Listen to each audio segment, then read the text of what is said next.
Bueno, pues buenas tardes tengan en esta ocasión. eh, Empezaría primero mi exposición de este día, de esta semana, pues con una pregunta muy sencilla como forma de reflexión. Eh, ¿Cómo explicar, por ejemplo, el que una persona se obsesione con a lo mejor con otra persona en una relación de pareja, de repente que a lo mejor una persona se resista a dejar o a perder un objeto, o que una persona, por ejemplo, resienta de forma muy exagerada, pues la pérdida de un ser querido o de una mascota incluso? Otra pregunta podría ser también, dentro de este mismo orden de ideas, eh, hay una conducta en los niños que es muy general, algo que se manifiesta de forma normal, es el hecho de que a veces cuando van al kinder suelen llevar una mantita, un trapito, una franelita, que esa franelita generalmente se las dio su mamá. Bueno, ese objeto se llama objeto de transición, ¿sí? Y el proceso a través del cual vamos a entender esta conducta, o sea, cómo es que un sujeto se llega a enganchar tanto con un objeto, con un animal o con una persona, pues recibe justamente el nombre de catexia, que es lo que está en esta imagen. Ahora, la catexia la podemos entender entonces, por definición, de acuerdo al texto que estamos utilizando, como una inversión, es decir, invierto mi energía psíquica, mi líbido, en un objeto, en una persona, y de alguna manera es como si yo me fundiera con ese objeto, es como si yo me enganchara así, de forma pues como decirlo así, muy fuerte, muy palpable, con un objeto. A ese objeto generalmente le podemos llamar objeto de placer, aunque no siempre, porque en ese sentido la catexia pudiera servirnos para explicar un poco la obsesión amorosa, la obsesión romántica, ¿no? Que a veces nos las ponen en las películas como a lo mejor una obsesión, ¿no? De que el sujeto conoce a una chava, se enamora, ella lo rechaza y él como que se aferra mucho a ella, ¿no? Incluso de ser el novio, se convierte en el acosador o en el ofensor sexual a veces, ¿no? Bueno, en ese sentido la catexia explicaría un poco ese proceso, ¿no? Sin embargo, ¿por qué es importante ver esto? Porque finalmente en nuestra conducta normal, en nuestra conducta del día a día, nosotros también tenemos o fijamos nuestra energía en ciertas cosas.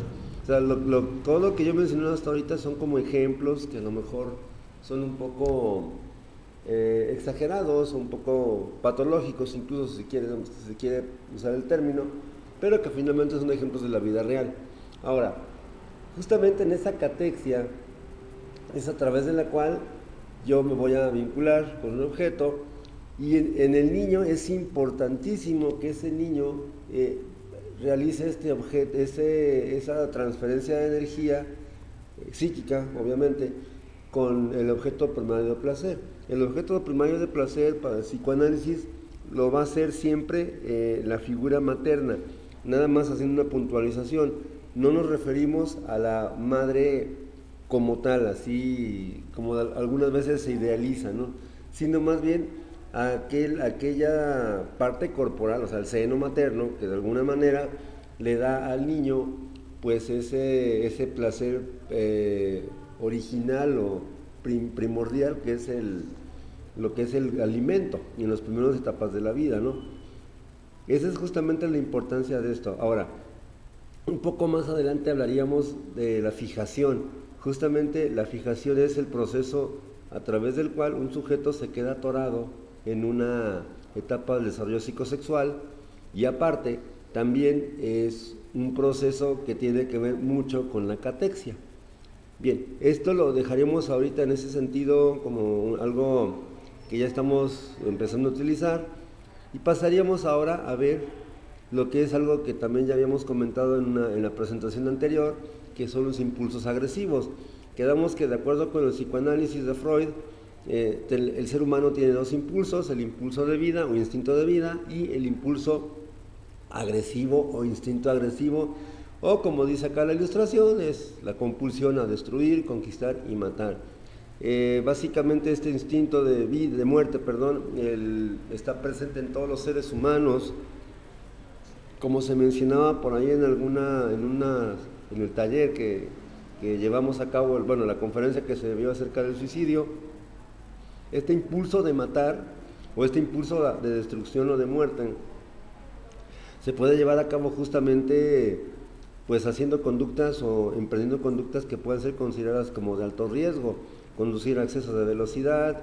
En los ejemplos que ustedes manejaban en su tarea, pues muy acertados por cierto, por lo cual les brindo una felicitación.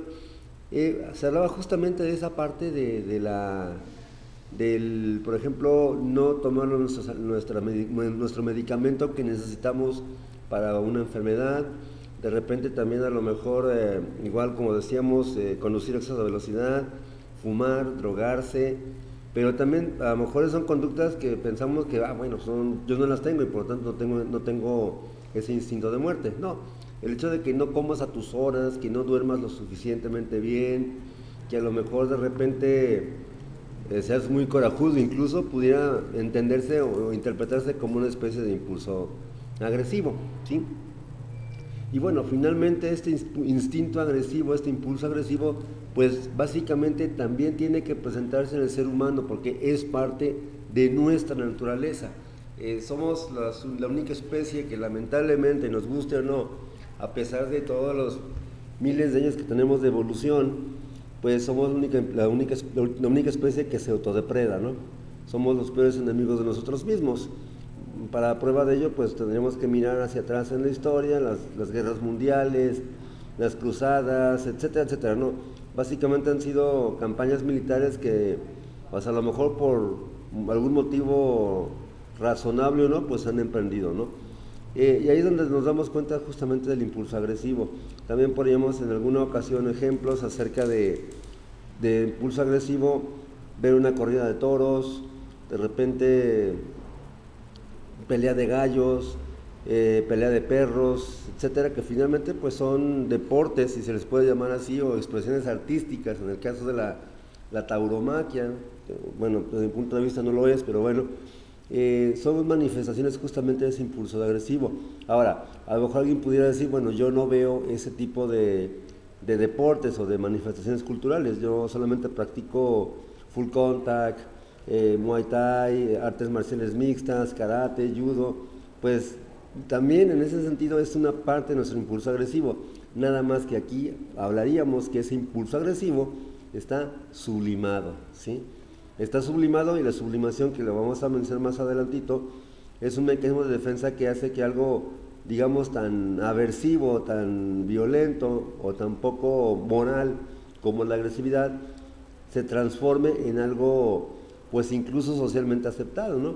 A lo mejor todos veíamos las películas de Rocky, la primera, al final, pues cuando termina la pelea, pues acaba muy golpeado, ¿no? Entonces, finalmente, pues todos vemos esa situación, ¿no? Ok, pasamos entonces ahora con otro punto importantísimo dentro de lo que es las teorías de la personalidad, y que lo constituye básicamente los niveles de la personalidad, ¿sí? Para esta situación, pues sí requeriría que sí tuvieran como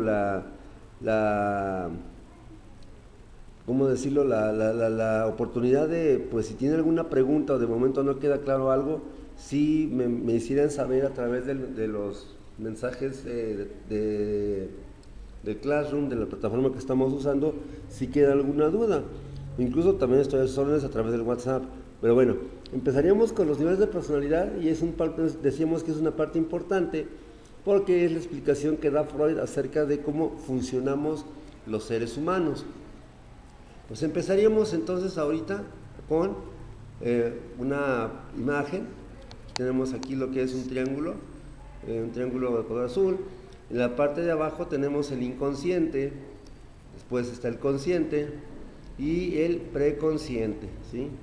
En un momento ahorita voy a empezar a explicar cada uno, nada más así como para, a lo mejor adelantándome un poquito, pues vemos un poco esta otra imagen que también tiene que ver justamente con el mismo triángulo que veíamos anteriormente. Tenemos aquí el consciente, el preconsciente y el inconsciente, ¿no? El inconsciente, si usamos la metáfora del iceberg, pues el inconsciente es lo que está por debajo de la línea de flotación, es decir, lo que está muy a la profundidad.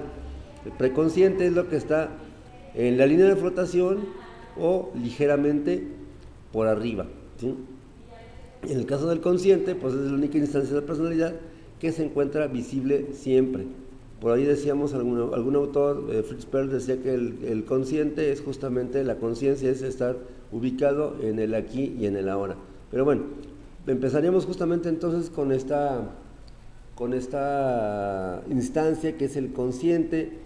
Básicamente aquí, pues lo que significa consciente en un diccionario justamente es lo que se le atribuye en el psicoanálisis, y básicamente se compone de aquellas sensaciones, vivencias, situaciones que nos pasan en la vida cotidiana, que de alguna manera no lo tenemos en consideración, lo vivimos y en su momento nos percatamos al 100% de ello. No sé, de repente a lo mejor si uno de ustedes prende un cerillo y se quema, pues obviamente lo que esa quemadota con el cerillo, pues básicamente la vas a traer al consciente, la conciencia, pues al momento de que pasa, ¿no? No es así como que de repente el efecto retardado, que a lo mejor te quemas y como a las 20 te sientes el dolor. No, en este caso el consciente es toda aquella sensación y experiencia que nos ocurre y que nos damos cuenta cabal en ese momento, en ese preciso momento, ¿sí? Aclarando que obviamente para que hablar de conciencia, que eso lo vamos a ver un poco cuando vemos la evaluación para adultos, el estado de conciencia o nivel de alerta o estado de vigilia, pues justamente se pudiera definir de una manera clínica como el tipo de reactividad que tengas ante estímulos mínimos, dolorosos o sensoriales. Pero esto lo vamos a ver un poco más adelante. La segunda instancia de personalidad que revisamos, pues es justamente el preconsciente. En el caso del preconsciente, pudiéramos decir que es una forma de almacén de recuerdos, una bodega donde a lo mejor toda nuestra percepción y nuestros pensamientos que en un momento dado sí somos conscientes de ellos, pero que no los empleamos de momento, pues ahí lo tenemos como almacenado. No sé, de repente se me ocurre pensar en esta etapa de lo que es el preconsciente como un ejemplo de un niño de primaria que está haciendo una suma o una operación de 2 cifras, ¿sí? Obviamente una operación de una cifra, pues básicamente no se utilizan casi nunca las que se llevan, ¿sí? Pero una operación de 2 cifras sí se puede llevar a cabo, a lo mejor una suma parcial, el niño anota el resultado abajo de la columna correspondiente, pero tiene que tener en consideración esa que lleva, esa cantidad que lleva, o así como lo mencionamos, lo manejamos aquí en México, ¿no?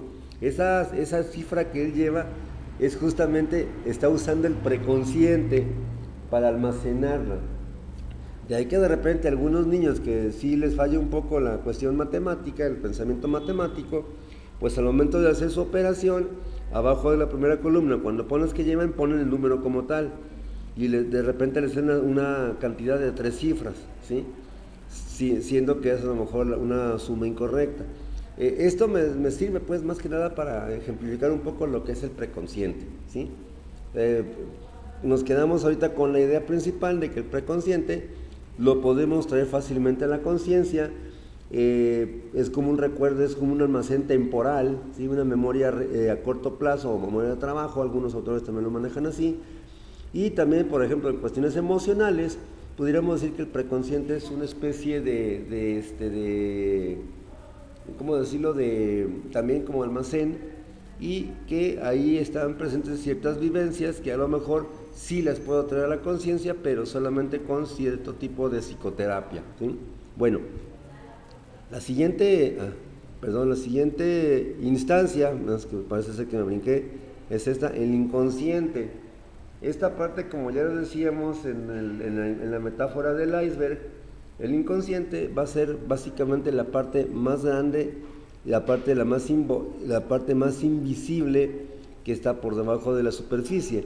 Y aparte también es de algo de mucha importancia esta instancia del aparato psíquico, ese nivel de personalidad, que es justamente el inconsciente.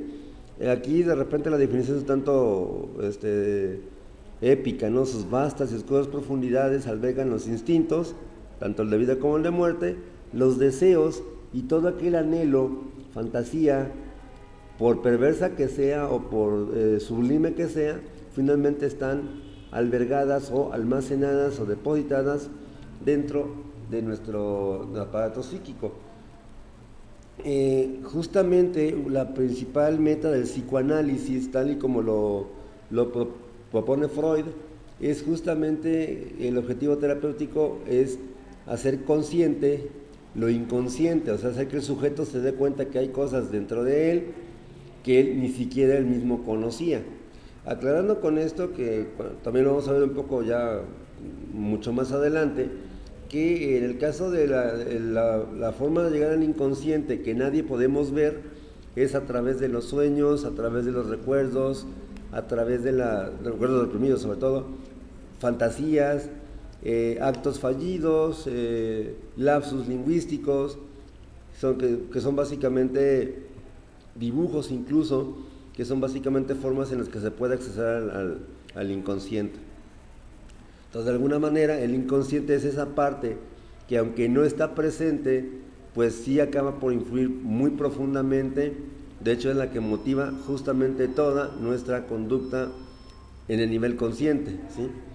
Bien, esta sería entonces la cuestión de las instancias de personalidad. Es así como resumiendo, es el preconsciente en la parte de arriba, el consciente, y en la parte más profunda y oscura y más abajo es el inconsciente, ¿sí? Ahora, también tendríamos que empezar a hablar ahora de otro concepto que es también de vital importancia que quede entendido: las instancias de la personalidad de un adulto, ¿sí? Aclarando en este punto que cada vez que hablamos de las instancias de personalidad y los niveles de conciencia del sujeto, pues pareciera que de alguna forma, si yo tomo una persona, le hago una disección, pareciera que dentro de su cerebro vamos a encontrar justamente esas instancias. No, en ese sentido no es así, no es una parte biológica. Necesito recordar y quede bien entendido que el psicoanálisis es principalmente y antes que nada un modelo teórico explicativo, es decir, nos brinda pautas para entender mejor justamente esto que es la dinámica de la personalidad a través de su relación con las instancias de personalidad y el aparato psíquico. Bueno, dicho esto, empezaríamos a hablar acerca de lo que son las instancias de personalidad. La primera de ellas va a ser el ello, que es en castellano, el ello, o el término original que Freud empleó para referirse al ello era el id, ¿sí? No ID, no identificación, es el id, ¿sí? Es el término que se usa para describir al ello. Bueno, en este caso, el ello, esa instancia que a lo mejor la pudiéramos representar aquí como, pues de una forma muy chistosa, como un chile, ¿sí? Bueno, va a ser el aspecto de nuestra personalidad que está ligado profundamente a los instintos del inconsciente, es decir, el ello siempre va a ser inconsciente, ¿sí? Y siempre va a ser vinculado necesariamente a los instintos, tanto el de muerte como el de vida. Y también en ese sentido, el ello va a ser justamente nuestra batería, nuestra pila, es decir, nuestra fuente de energía psíquica. Es el ello el que justamente nos hace vivir. Hablábamos entonces en la presentación pasada, hablábamos de la libido. El ello justamente está rebosando de líbido. Bien, pero ¿cómo es que el ello hace todo esto? Bueno, en este caso, el ello, adelante, funciona por una situación que llamamos principio del placer. El principio de placer va a ser una situación o es una situación, un modelo teórico que nos habla que el ello básicamente va a buscar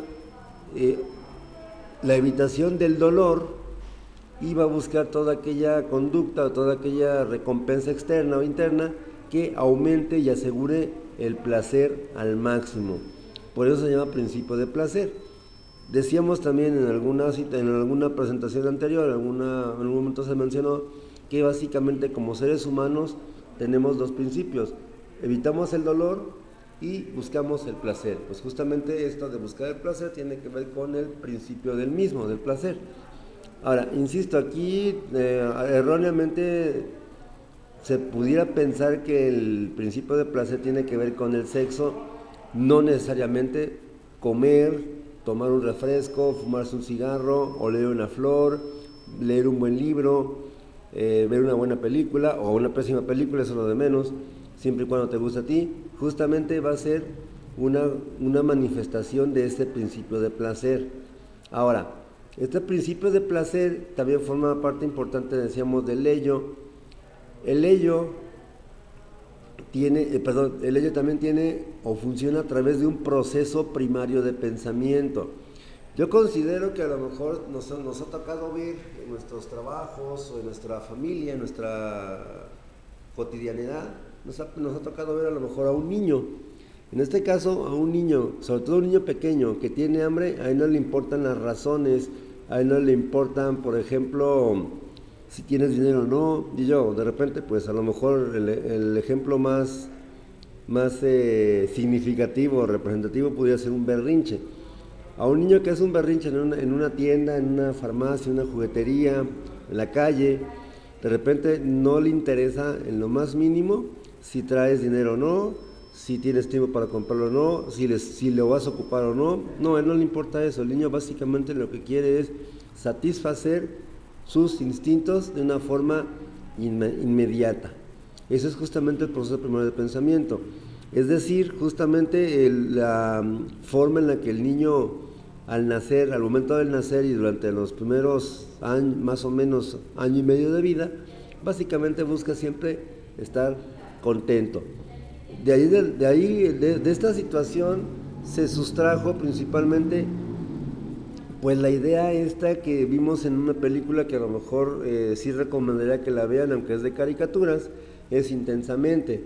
Ahí justamente se nos pone un modelo teórico explicativo de cómo funciona el procesamiento emocional, y nada más que le da esta que ponen alegría, pero en realidad como la primera emoción, pero en realidad la primera emoción que siente el sujeto al nacer es justamente el placer, ¿sí?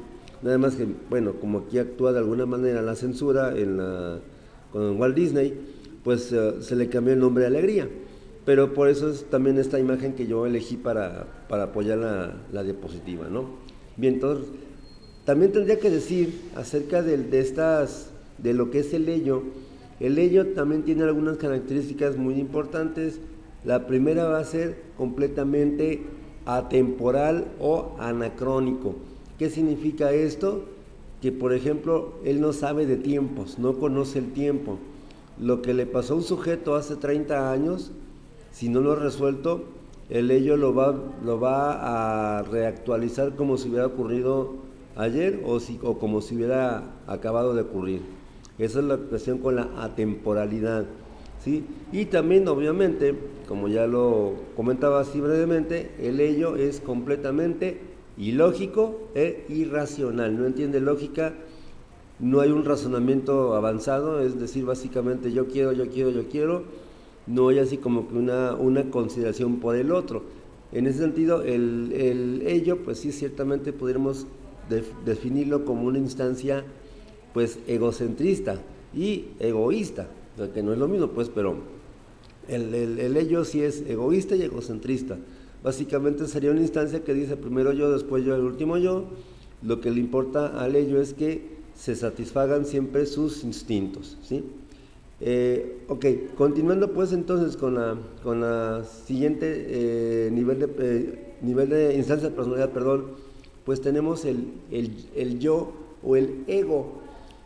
En este caso, el yo y el ego básicamente va a ser una instancia que digamos al revés de lo que es el ello, es un aspecto racional de la personalidad. Es decir, de aquí de entrada estamos sugiriendo que justamente el yo funciona a través de el uso de la razón, ¿sí?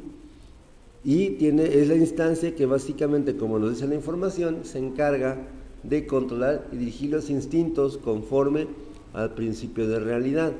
Aquí, de repente, aquí tendríamos, por ejemplo, en este caso, el dibujito, no está mal la flechita, es el yo que trata de controlar a los impulsos o los instintos del ello, ¿sí? Este yo, se me adelantó, una disculpa por, aquí está. El yo funciona, al igual que en el caso del ello, funciona a través de un principio que llamamos principio de realidad. En ese sentido, el principio de realidad básicamente va a ser aquel principio que le impone límites adecuadas y social a la expresión de los instintos o los impulsos del ello.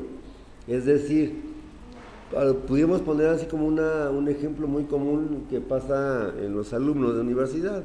De repente, pues, empieza la clase, algunos maestros damos tiempo de receso, unos 15, 20 minutos para que vayan a comprar algo, tomar algo, un café, aunque sea, para no que estén durmiéndose o ir al baño.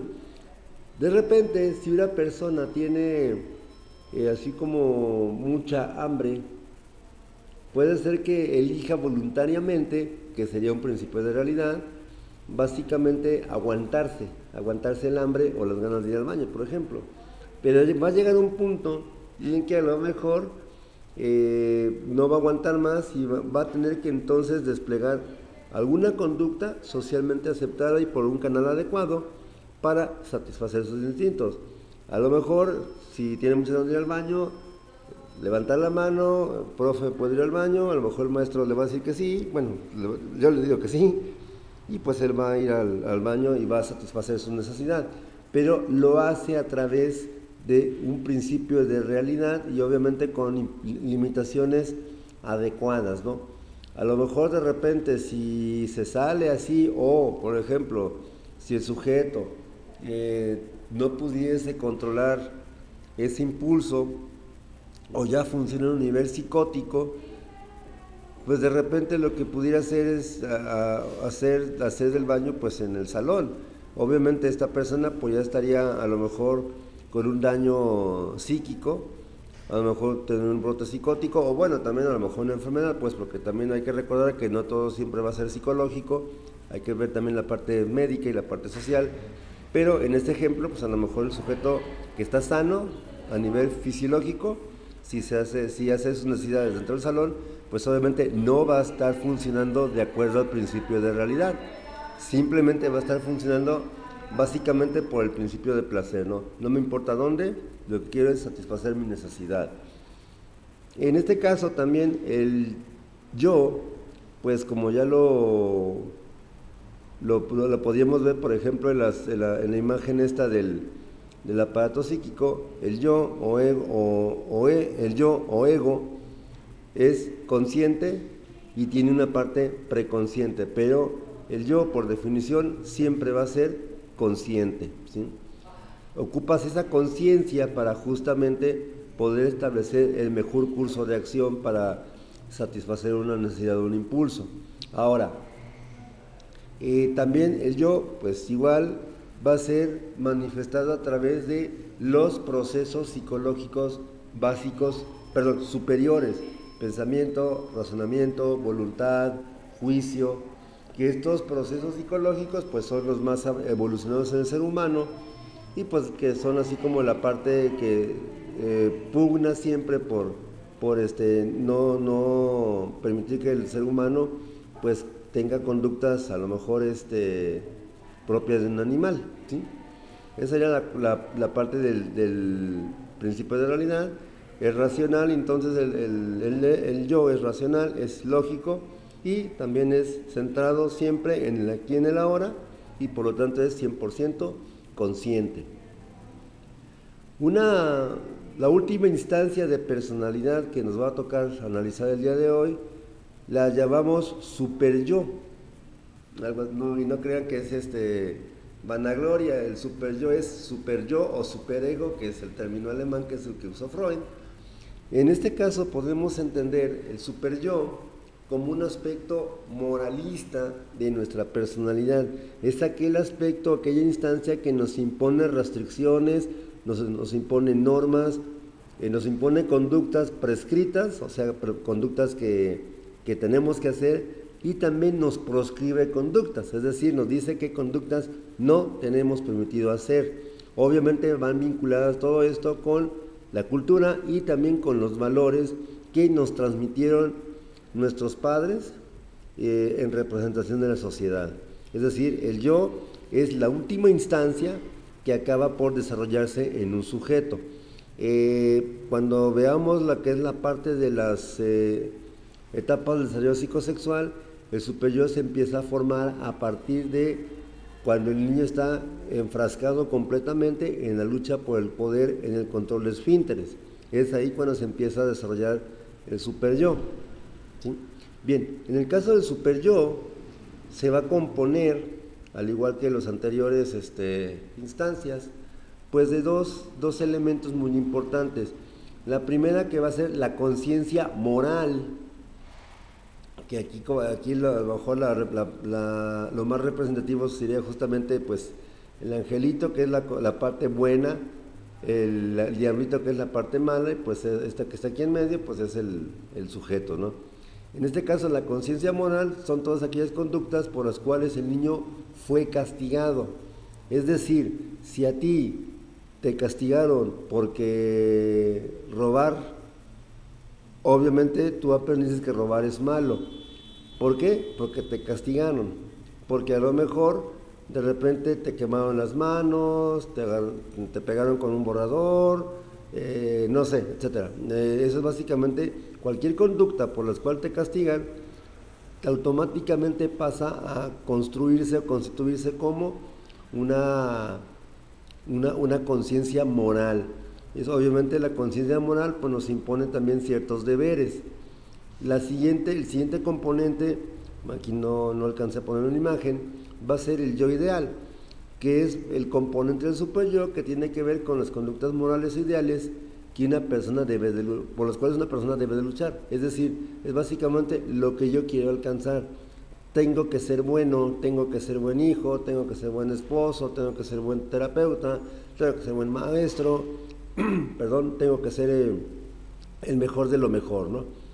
No tanto porque yo quiero hacerlo, sino porque básicamente la sociedad me dice, o mis padres me dijeron que tenía que serlo, ¿sí? Ese es el yo ideal. En este caso, el superyo funciona como sus compañeros, tanto el ello y el yo, a través de un principio, pero que en este caso se va a llamar principio del deber, que es justamente el que dice qué es lo que sí se debe de hacer y qué es lo que no debes de hacer. Justamente a través de la pugna de estas tres instancias, yo, ello y superyo, es como finalmente nosotros podemos pues encontrar esa parte de ansiedad, podemos desarrollar síntomas neuróticos, síntomas psicológicos, etcétera, ¿no? Bien, de momento pues sería la exposición para esta jornada. Más adelante pues empezaríamos a hablar un poco acerca de cómo es que estas instancias que interactúan entre sí son importantes en la formación de síntomas y por qué es importante conocerlas.